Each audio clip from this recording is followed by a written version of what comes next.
l'échelle mobile des salaires, où l'indexation des salaires sur l'inflation est un mécanisme qui, à l'image du SMIC, prévoit une augmentation minimale des salaires équivalente à celui de l'inflation. Rappelons que l'échelle mobile des salaires était en vigueur en France jusque dans les années 80, sa fin ayant été actée sous la présidence du président socialiste François Mitterrand. Cette indexation de l'ensemble des salaires sur l'inflation est d'autant plus indispensable que l'augmentation du SMIC ne permet pas de tirer l'ensemble des salaires vers le haut au regard de plusieurs branches professionnelles dont les départs des grilles salariales se situant en dessous du SMIC. Dans les faits, chers camarades, on constate, à l'image des grilles salariales dans la fonction publique, un tassement général des salaires.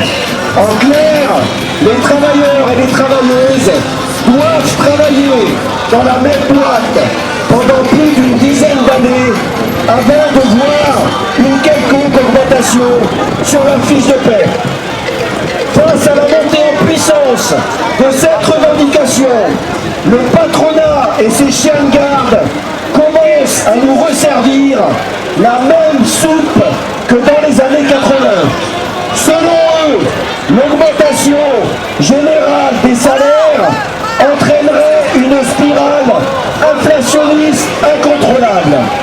Et pourtant, si l'on regarde ces derniers mois, voire ces dernières années, durant lesquelles les salaires ont stagné, voire diminué pour certains travailleurs, les prix ont explosé. Cette journée de mobilisation, les camarades, doit nous permettre de construire le rapport de force nécessaire pour imposer nos revendications. Les familles populaires sont prises à la gorge et ne peuvent plus subvenir aux besoins des leurs. 9 millions des nôtres, je dis bien 9 millions des nôtres, sont en situation de privation matérielle et sociale. 9 millions des nôtres ne mangent pas leur faim. 9 millions des nôtres n'ont pas accès aux soins. 9 millions des nôtres renoncent à se chauffer. Et que dire de la situation de nos aînés et de nos retraités qui sont usés à la tâche pour toute leur vie, pour des retraites de misère et qui pour certains sont obligés de demander l'aide aux associations caritatives.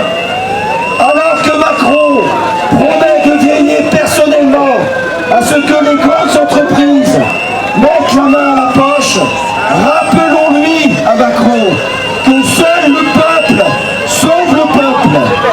Rassemblons les forces de notre camp social pour repartir à l'offensive après la séquence de mobilisation des retraites. Des centaines de milliers de travailleuses et de travailleurs ont relevé la tête pendant ces 6 mois. Va-t-on donc le faire tant qu'il est chaud?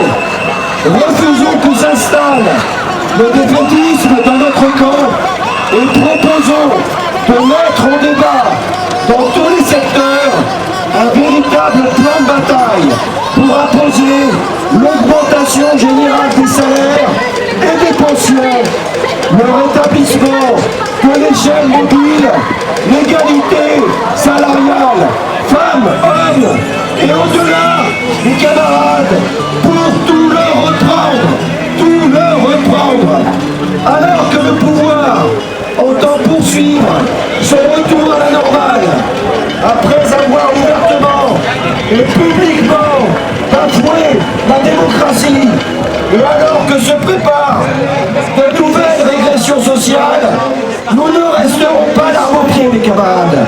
Au contraire, la meilleure défense, c'est l'attaque. Optimistes mais lucides, nous savons que les derniers mois ont montré le haut degré de conscience et de mobilisation de millions de travailleurs et de travailleuses. L'espoir est là, les camarades. À nous toutes et tous de prendre en main nos destins. Et je vous invite le 24 octobre à rejoindre la manifestation des retraités qui de nouveau seront mobilisés pour l'augmentation de leur pension.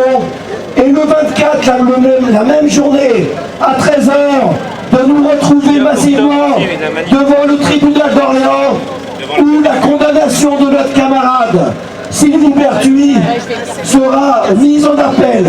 Donc ça s'inscrit bien sûr dans le cadre de la discrimination et la criminalisation de l'activité syndicale.